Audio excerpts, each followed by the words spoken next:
जब उस आदमी को पता चला कि उसके पिता अस्पताल में हैं, तो उसने दिन में 4-4 शिफ्ट काम करना शुरू कर दिया। वह कभी किसी ग्रुप में डांसर बनता तो कभी बास्केटबॉल मैच का रेफरी। यहाँ तक कि उसने डाइट प्रोग्राम के लिए नकली दवाइयाँ तक बेची।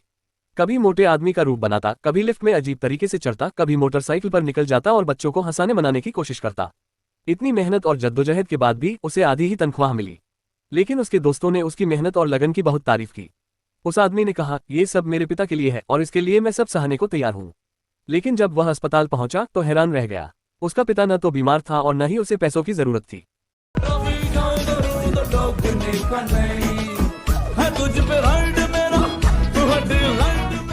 बल्कि वह तो उसकी कमाई का पैसा ऐशो आराम में खर्च कर रहा था।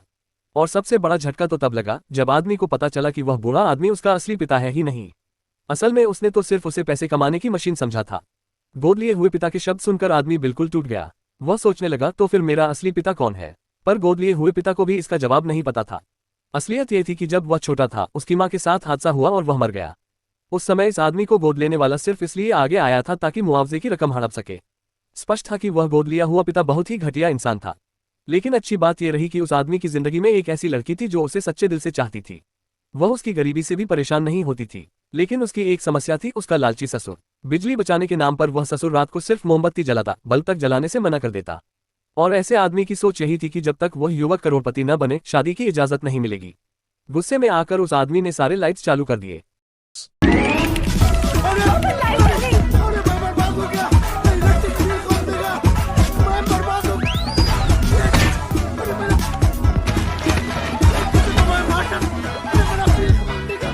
लेकिन ससुर के बेतुके मानवों से उसने हार नहीं मानी। पैसे की चिंता में डूबे हुए उस आदमी को अचानक अपनी मां का छोड़ा हुआ एक बक्सा मिला।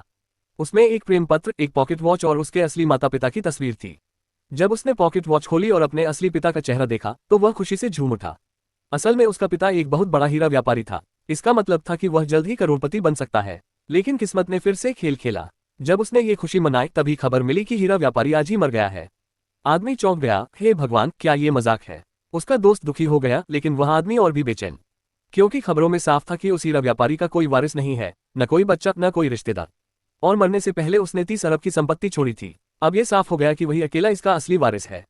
वह एक शानदार और भव्य महल जैसी हवेली में पहुंचा। उसने सोचा कि अब यहाँ का असली राजा वही बनेगा। लेकिन तभी अचानक एक नाजायज बेटा सामने आ गया और सब दंग रह गए।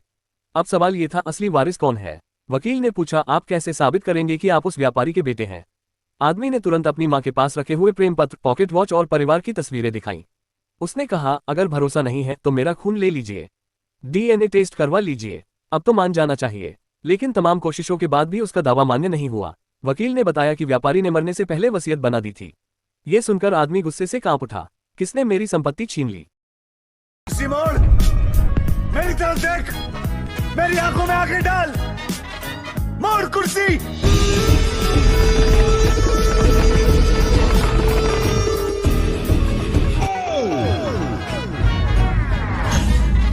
लेकिन जब उसने वारिस का नाम सुना तो दिमाग सुन्न हो गया।